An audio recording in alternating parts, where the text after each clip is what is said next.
Again, I'm just going to show you something a little bit more advanced, but in the beginner apprentice phase for sure. So this is a single remote push button operating a 3-phase motor wiring diagram. So right here you've got your 3-phase motor, you've got your overloads, you've got your contacts. Would be line 1, line 2, line 3, or however you want to designate it. I always go left to right, what's advised in the field. So really what you want to notice about this, of course, is 3-phase, which basically just means it has 3 lines, or 3 connection points. So the first thing you want to do is the same thing as everything, any other wiring diagram is identify your wires, where you're going to be connecting them. So this is really simple. Start, stop, push motor. This is legitimately the simplest thing you're going to see in the field, like something you'll actually see in real life. And it is the absolute simplest thing you're going to work with, really.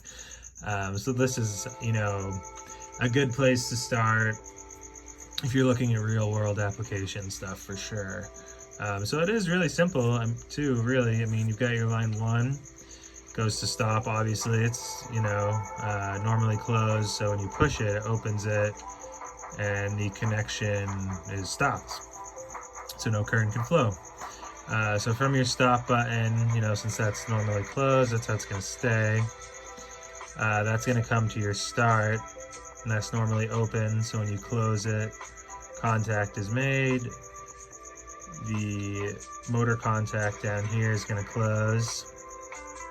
So that way you've got current flowing, everything's closed, contact's closed, your motor coil is going to energize, goes to the overload, which is going to remain closed. It's just really going to sense your current, sense any imbalances happening, so if something's wrong, it will open and stop current before any damage happens.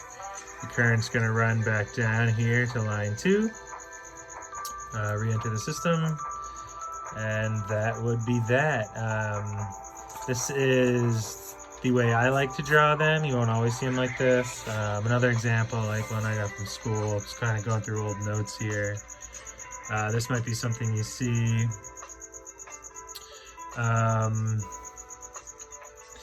Yeah, so that's just another way of drawing it. You'll notice up here, that wouldn't actually normally be a splice. That's what these are. These are actually going to be on the contacts themselves. It's technically you could splice something, but why would you do that? So you'll never see it. It just doesn't work like that. It actually would be on the contact itself.